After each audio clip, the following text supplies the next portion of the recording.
Okay, so a very warm welcome to each one of you to Clara classes. In this video, we would be solving entire 2020 chemistry paper.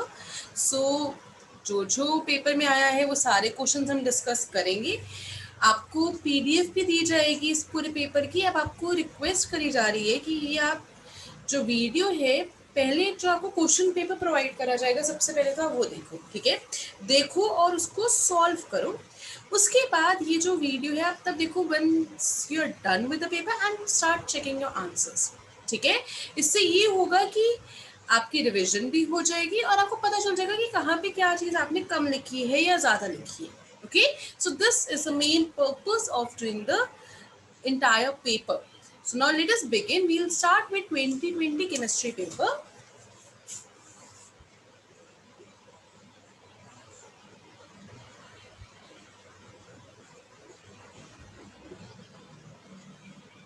Question paper और answer sheet दोनों आपके पास ही है, ठीक है.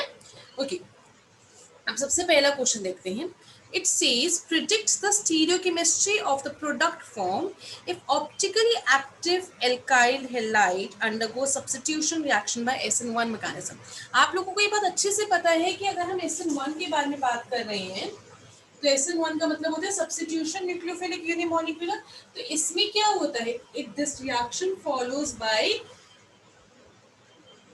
Formation of carbocation. अब carbocation है तो यानी कि यहाँ पे रिटेंशन भी हो जाएगी और इन्वर्जन भी हो जाएगी. और अगर दोनों चीजें होती हैं तो कैसा मिक्सचर बनता है रेसिन मिक्सचर, ठीक है. So this is your answer. Moving on to the next. Name the instrument used for measuring the angle by which the plane polarized light is rotated. So answer would be your polarimeter. Polarimeter एक ऐसा device होता है जो बताता है कि कितने angle से आपका जो सब्सटेंस है वो रोटेट हुआ है, ठीक है. Question number 3. Predict the major product when 2-bromopentane reacts with alcoholic waste. पहले इसका स्ट्रक्चर बना लेते हैं. 2-bromopentane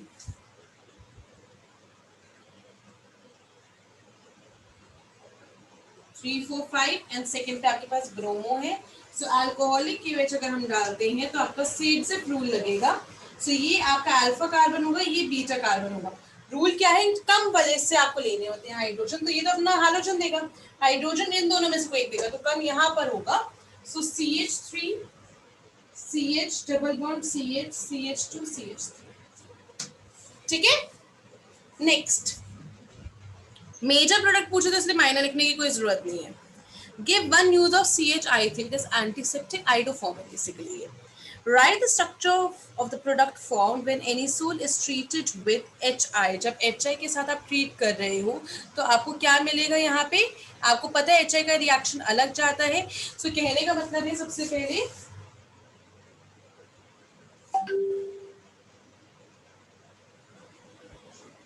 ये आपके पास एनिसोल है, ठीक है. एनिसोल को जब आप HI के साथ ट्रीट करेंगे तो एक को H मिलेगा, एक को I मिलेगा. तो CH3 को I मिलेगा और ये आपके पास हो जाएगा.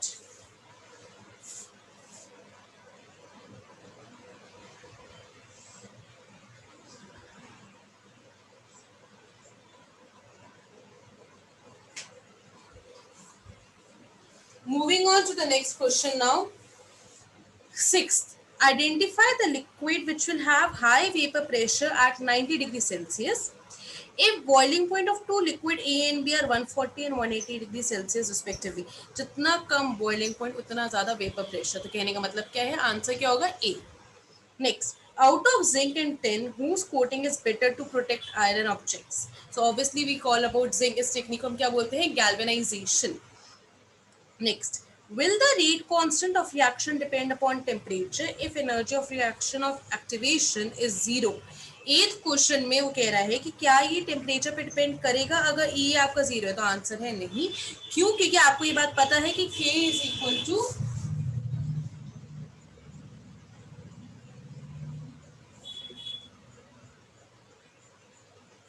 AE minus EA by RT, ठीक है.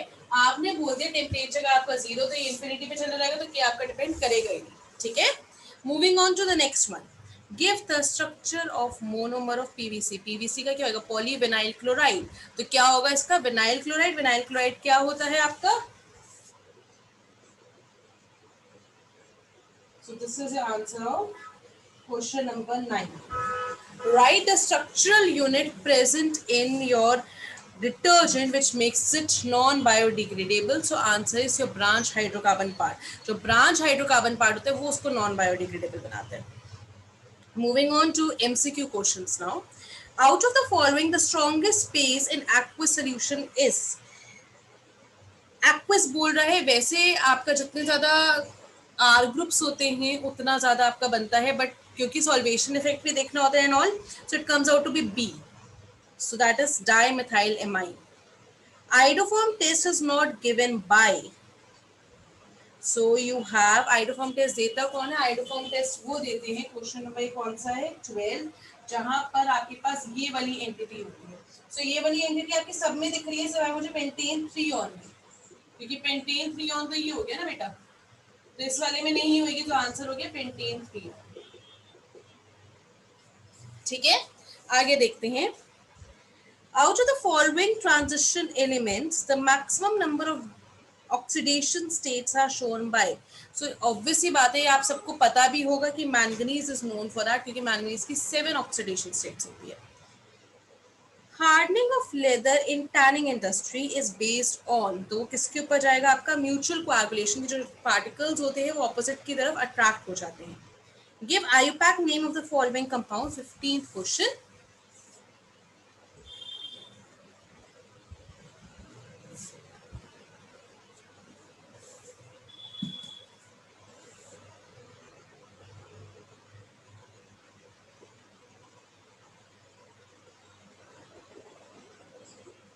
तो आपकी नेमिंग यहाँ से स्टार्ट, मतलब काउंटिंग यहाँ से स्टार्ट होगी. सो 1 2 3 and 4.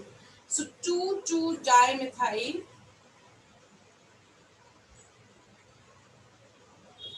butanoic acid, which is matching with your A part. Next, assertion reason हमें ये नहीं पढ़ रही कि क्या आपके इंस्ट्रक्शन है, वो तो आपको पेपर में दिख ही जाएगा.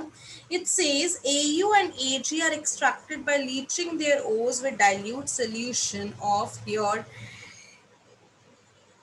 NaCN. बिल्कुल ठीक बात है ये. Impurities associated with these O's dissolve in NaCN. ये भी बात सही है, लेकिन दोनों इंटरकनेक्टेड नहीं है. So that is both A and R are right, but it is not a correct explanation. यानी कि आपका जो 16th का आंसर है वो आपका क्या हो जाएगा, थर्ड हो जाएगा. मतलब कि जो थर्ड है रीजन जो है वो आपका इनकरेक्ट स्टेटमेंट आएगा. ठीक है, क्योंकि वो आपका इम्प्योरिटीज आपकी NaCN में नहीं डिसॉल्व होती है. Now coming on to 17th है F bond in F2 molecule is weak. Okay, F atom is small in size, so small से weak का कोई लेना देना नहीं है. That is answer is second. Next, 18th का answer, it says linkage isomerism arises in coordination compound because of embedded ligand. So बिल्कुल ठीक बात है ये तो. Next, embedded ligands like NO2 has 2 different non atom. बिल्कुल सही बात है, तो क्या आपके ये N और O से लिंक करेगा. Next, 19th question. Sucrose is non-reducing sugar. Okay, sucrose has glycosidic linkage. Glycosidic होता है non-reducing में, लेकिन उसकी explanation नहीं है, so answer होगा second part.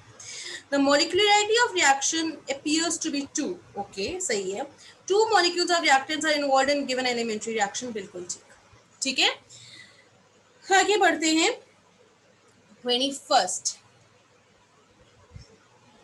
सबसे पहले define the following terms. Tranquillisers वो ड्रग्स होते हैं जो आपको नमनेस देते हैं, आपको एक टाइम के लिए ये देते हैं कि आप इस सिचुएशन में नहीं हो. ओके, सो एंटीसेप्टिक वो होते हैं जो आपके बैक्टीरिया को किल करने का काम आते हैं. That on living skin, on the living organism. ठीक है, और explain cleansing action of soap. जब सोप के बारे में बताओगे तो आप हाइड्रोफोबिक हाइड्रोफिलिक एंड के बारे में बताओगे. आप ये बताओगे कि जब आप एक चीज़ को क्लीन करते हो तो कैसे मिसल बनता है, कैसे जब आप करते हो तो एजिटेशन से वो एंड्स आपके मतलब खराब हो जाते हैं, and because of that you are able to get a clean cloth. Okay, so ये सारे आंसर्स जो एग्जैक्ट वर्डिंग्स है that would be provided to you in PDF form, don't worry. Coming on to now 22nd question. For 5% solution of urea, ये आपको करके दिखा देते हैं. Question number 22.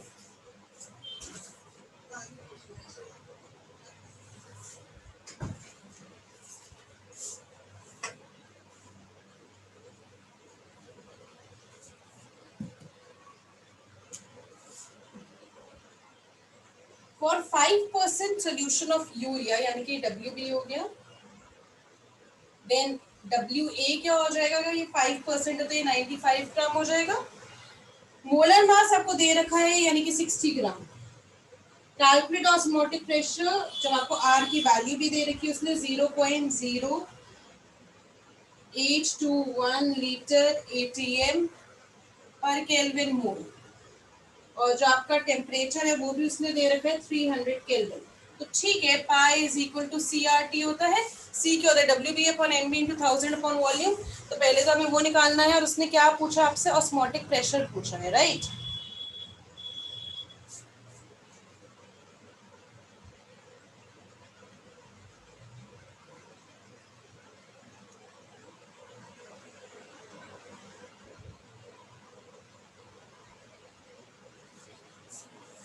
WB क्या है 5/60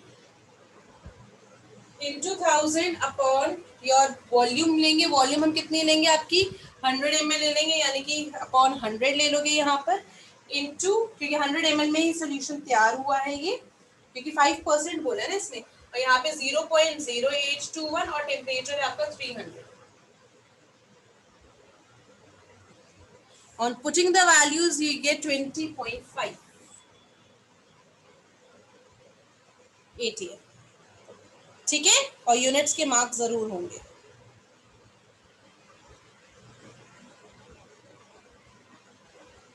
Moving on to the next question of ore part. Visha took two aqueous solution, one containing this much gram of urea and other containing this much and this. It was observed that both of the solution froze at same temperature. तो यानी कि आपको delta TF से काम करना है, right. तो आपने दोनों की चीजों को इक्वल पुट करना है और फिर आपने M निकालना है। Calculate a molar mass. So let's see how we will proceed for that.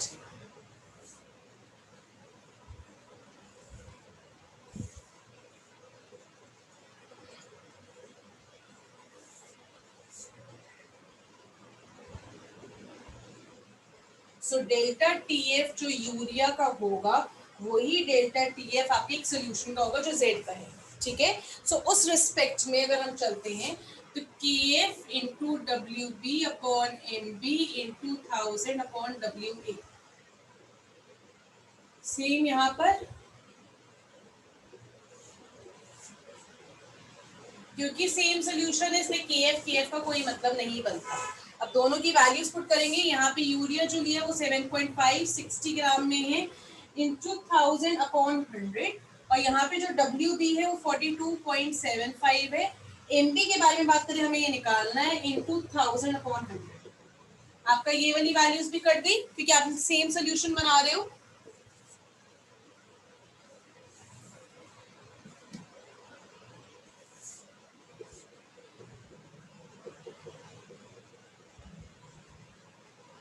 Upon x, तो इस रिस्पेक्ट में आपके पास जो x का आंसर आएगा that will be 342 gram.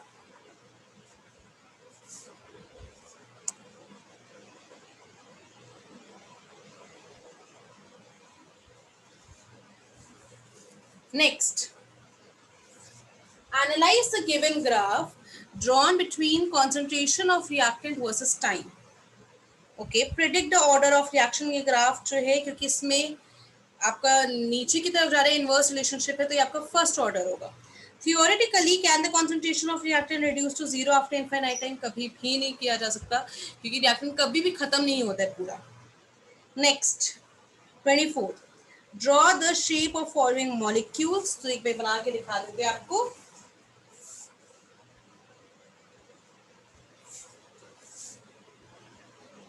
XeOF4,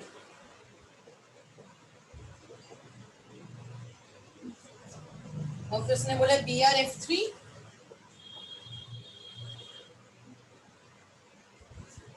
या क्यों। Next 25th,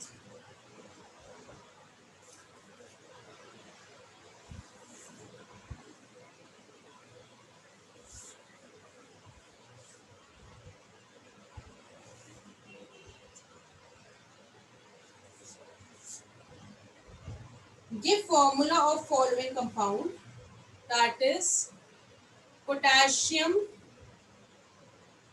tetra hydroxido, sorry, zincate 2. Then you have hexaamine platinum 4 chloride.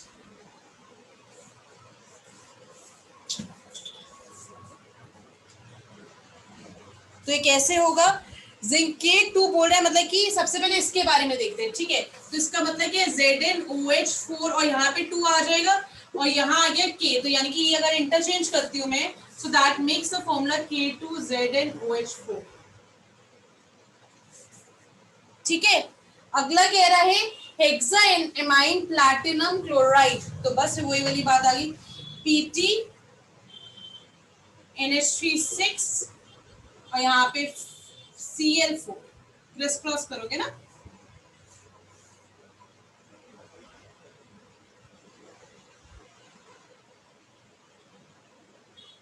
Next 26th,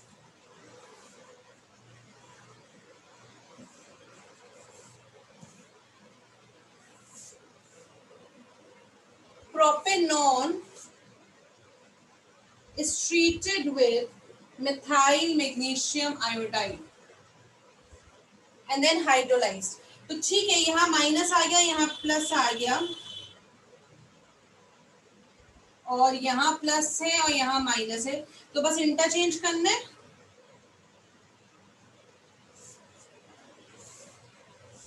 तो CH3C CH3OMgI gives you CH, ठीक है। और जब इसको हाइड्रोलाइज करोगे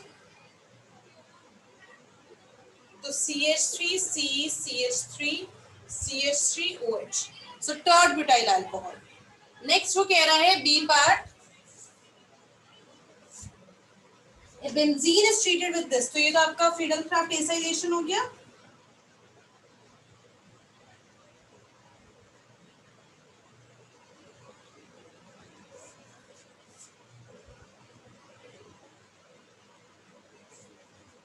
एसिटोफेनॉल मिल जाएगा।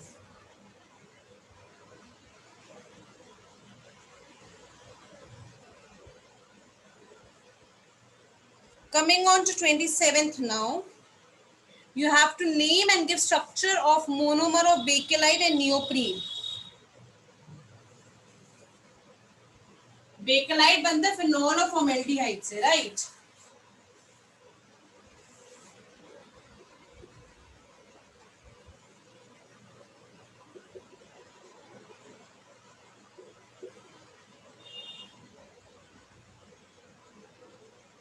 सो फिनोल आपका क्या हो जाएगा,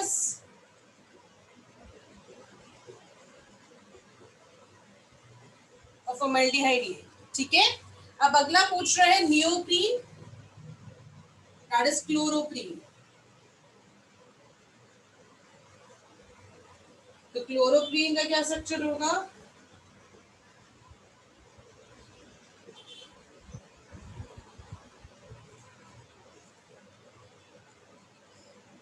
नेक्स्ट 28th,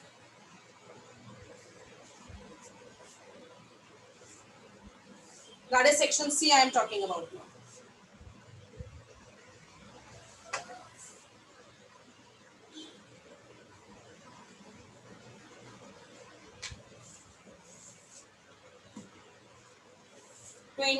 ये पार्ट, आपके पास इथेनोइक एसिड है, उसको आप एमोनिया के साथ आप हीट करेंगे तो क्या मिलेगा आपको, सबसे पहले NH2 मिल जाएगा, फिर इसके बाद आप इसमें NaOBr डाल रहे हो, यानी कि आप इसमें हॉफमैन ब्रोमेमाइड एडिशन करा रहे हो, जिसके वजह से आपका ये चीज कम हो जाएगी, तो CH3NH2 आ जाएगा। Next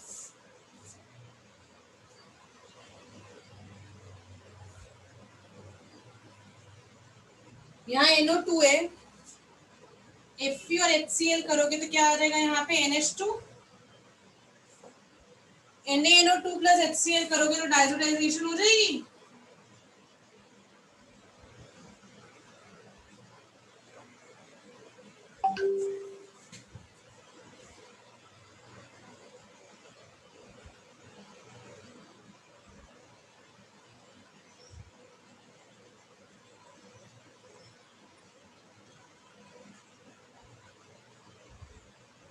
next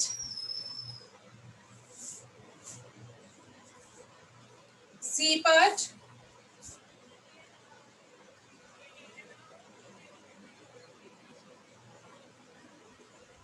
CuCN,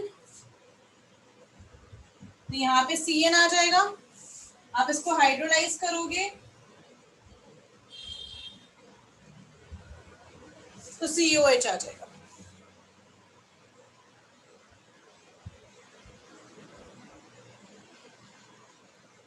next, how will you distinguish between the following?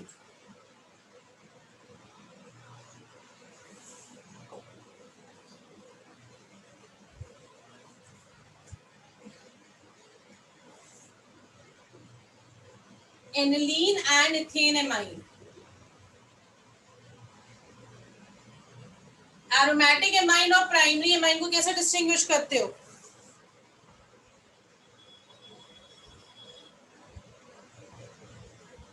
Die test करते हो?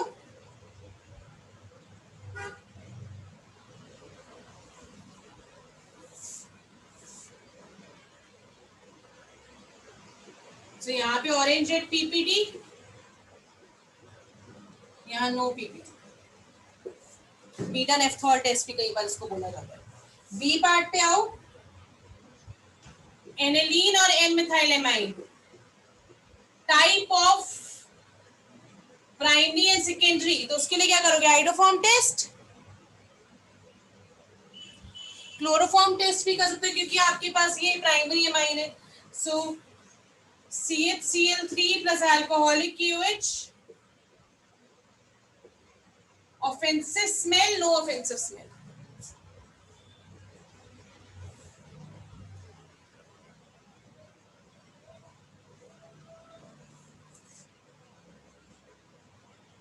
Arrange the following in decreasing order of the boiling point. तो सबसे ज्यादा किसको आएगा? जहां पे आपके बॉन्ड्स बन रहे हैं, यानी कि ब्यूटेनॉल, H बॉन्ड्स बनते हैं। फिर आएगा ब्यूटेनमाइन, फिर आएगा ब्यूटेन, क्योंकि इसमें वाइंड ओवर फोर्सेस होंगे।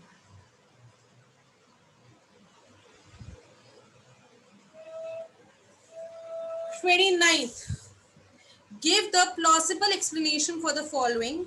Glucose does not give 2,4-DNP test, क्योंकि CHO ग्रुप जो है वो आपका फ्री नहीं होता, उसके पास फ्री एंड्स नहीं है, वो अकेला नहीं बैठा, वो साइक्लिक में, इसलिए वो टेस्ट नहीं देता है।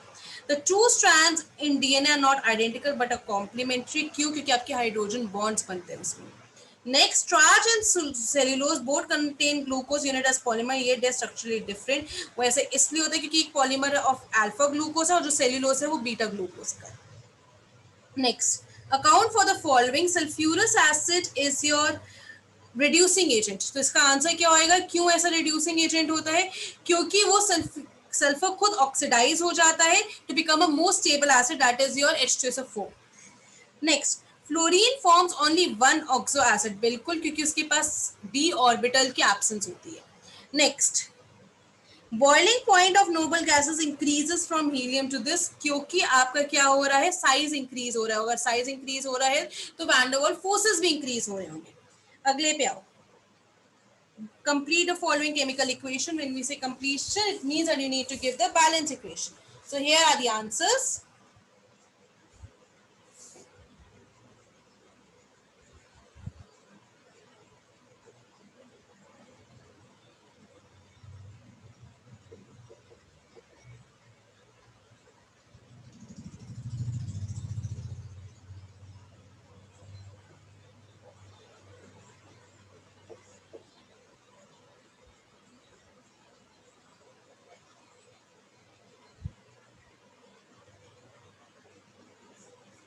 ठीक है,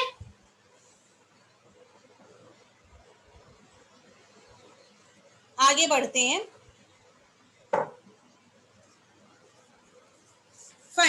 So it says explain the role of following. सबसे पहले कह रहा है कि NaCN is used in separation of zinc sulfide and your lead sulfide, क्योंकि NaCN क्या करता है, डिप्रेसेंट की तरह काम करता है. आगे बढ़ो. SiO2 is used in metallurgy of copper containing iron as impurity, क्योंकि आपका जो SiO2 है वो फ्लक्स की तरह काम करता है और FeO स्लैग की तरह रिमूव कर दिया जाता है. Next, iodine is use in refining of titanium because it is, ताकि वॉलेटाइल कंपाउंड आपको मिल सके. ठीक है. Next, give 3 points of differences between physics option and Cummins option. एक जगह आपके वीक फोर्सेस होते हैं, एक जगह आपके स्ट्रॉन्ग फोर्सेस होते हैं. Next, not specific, highly specific, reversible, irreversible. How will the rate of reaction be affected when surface area of reactant is reduced? तो भैया अगर surface area reduce होगी, डायरेक्टली प्रोपोर्शनल है, तो वहां पे भी आपका आंसर क्या हो जाएगा, कम. कैटलिस्ट इज एडेड, कैटलिस्ट से आने से आपकी जो रेट ऑफ रिएक्शन है वो आपका बढ़ जाता है, तो increases. Temperature of reaction is increases, तो वहां पे भी क्या आ जाएगा, increases. Next, calculate a mass of ascorbic acid dissolved in 75 gram to lower its freezing point. So simply आप क्या लगाओगे, delta TF is equal to KFM. Go ahead.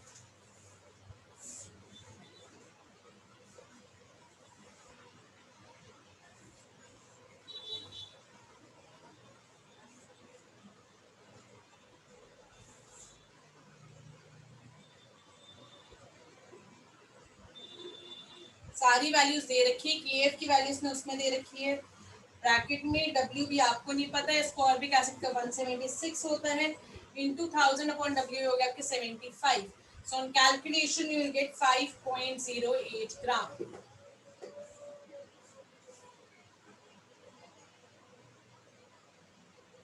Next, section B.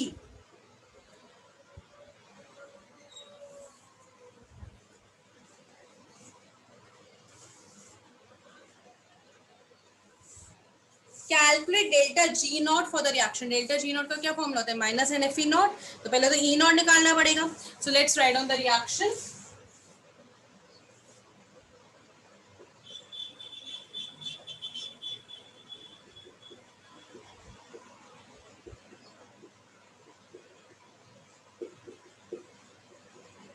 पहले तो ई नॉट क्या आएगा reaction का, cathode minus anode. सो ये आपका रिडक्शन हो रही है, और रिडक्शन किस पे होती है, कैथोड पर. ये ऑक्सीडेशन है तो ये एनोड पर हो रही होगी. सो कैथोड पे कॉपर वाला लिखोगे तो यानी कि 0.34, और जिंक वाला क्या होगा आपका 0.76.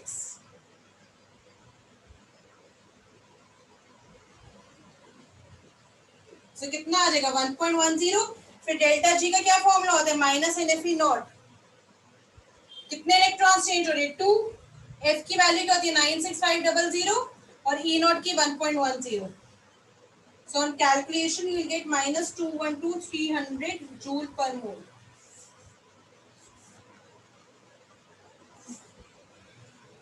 Next, give 2 advantages of fuel cell. तो आंसर क्या होगा, पोल्यूशन फ्री है और हाई एफिशिएंसी है. Next, out of the following reason pairs, predict with the reason which pair will allow greater conduction of electricity. सबसे पहले सिल्वर वायर 30 डिग्री और silver wire 60 degree. सबसे पहले जितना टेम्परेचर कम होगा उतनी ज्यादा आपकी रेजिस्टेंस कम होगी और फिर कंडक्शन इंक्रीज होगी. So silver wire 30 degree. Next, molarity दे रखी है आपको अलग अलग. तो आंसर क्या होगा, जितनी कम मोलारिटी, क्योंकि डाइल्यूशन पर डिग्री ऑफ आयोनाइजेशन आपकी क्या करती है, इंक्रीज करती है, और hence conduction increases. KCl solution at your 20 degree और KCl सोल्यूशन एट 50 डिग्री. फिर से 50 डिग्री आएगा, क्यों, क्योंकि हाई टेम्परेचर में मोबिलिटी ज्यादा होती है और hence conductance increases. Next, electrochemical और इलेक्ट्रोलिटिक सेल्स में डिफरेंस बताना है. तो इलेक्ट्रोकेमिकल वाले में एनोड नेगेटिव होता है और उसमें anode positive, cathode negative. Electrochemical का काम क्या होता है, केमिकल को इलेक्ट्रिकल में, और उसका क्या काम होता है, इलेक्ट्रिकल को केमिकल में. Copper solutions are white while copper 2 solutions are your coloured. तो इसका आंसर किसके बेसिस पे दोगे, क्योंकि वहां पर, क्योंकि कॉपर वाले में क्या है, आपके पास अनपेयर्ड इलेक्ट्रॉन्स है, जबकि कॉपर 2 प्लस में आपके पास कलर्ड इलेक्ट्रॉन्स है, hence D transition is possible. Chromate changes the colour when kept in acidic solution, क्योंकि Cr एसिडिक मीडियम में क्यों चेंज कर रहा है वो, क्योंकि आपके CrO4 2 माइनस है, वो Cr2O7 2 माइनस है, क्योंकि वो अपना कलर क्रोमेट से डाइक्रोमेट में चेंज कर देता है। Next, zinc, cadmium and mercury are considered as D block but not as transition, क्योंकि कोई अनपेयर्ड इलेक्ट्रॉन्स नहीं है। Calculate spin on the movement by writing down the electronic configuration, तो करके दिखा देते हैं आप लोगों को ये।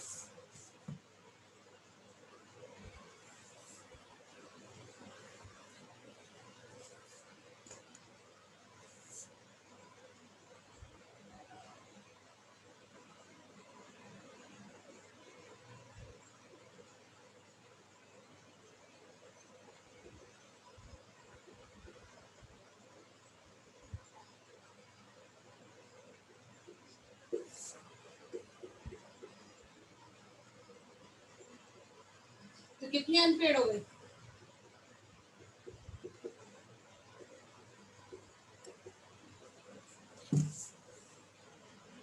अब और वाला देख लेते हैं, 3.92 बोर्ड मैग्नेट्रॉन।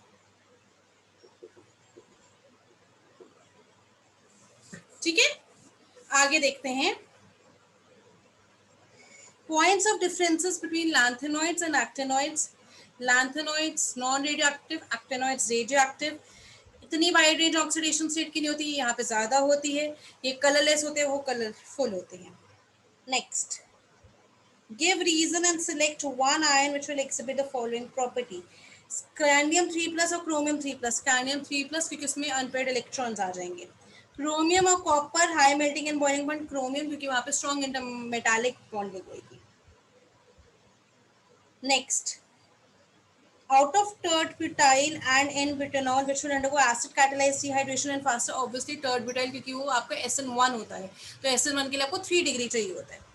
वाई, तो आप उसका 3 डिग्री कार्बोकेटाइन वाली चीज बताओगे। Carry out the following convergence, ये आपको भी करके दिखा देते हैं।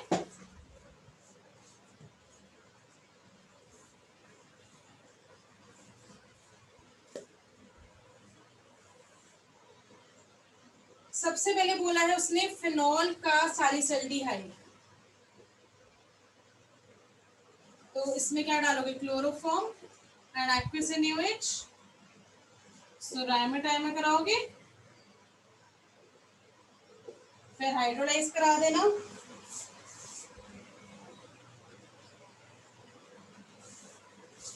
ठीक है, नेक्स्ट क्या उसने बोला है, tert butyl chloride to tert butyl ethyl ether, तो इसमें क्या डालेगा,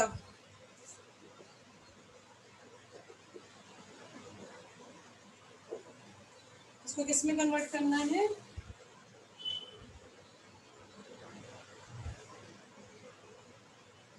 तो सबसे पहले तो ये ONA बनाना पड़ेगा, तो इसको क्या करोगे आप, NaOH के साथ ट्रीट करोगे,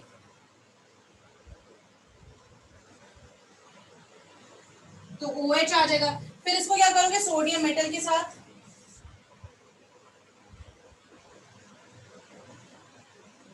ONA आ जाएगा, फिर C2H5C। ठीक है, नेक्स्ट, प्रोपीन से प्रोपेनॉल, सिंपल क्या करोगे, डायरेक्टली इसको हाइड्रोबोरेशन ऑक्सीडेशन से कर देना।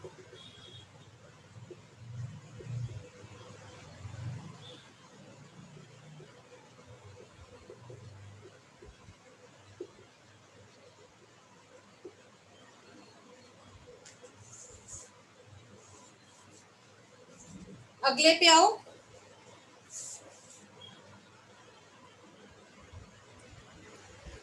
It is asking regarding the mechanism to be followed from ethanol to ethene. ये तो आपका सिंपल एसिडिक डिहाइड्रेशन होगा, या बुक से रेफर कर सकते हैं।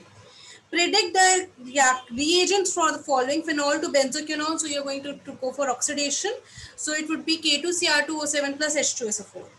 Anisole to parabromoanisole, bromine and CH3COH. Phenol to 2,4,6 tribromophenol, that is bromine and aqueous solution. ठीक है, अब इससे आपका पेपर आपका हो जाएगा। आपको जो भी डाउट्स है आप इसे पूछ सकते हैं इन द चैट सेक्शन। ठीक है, थैंक यू।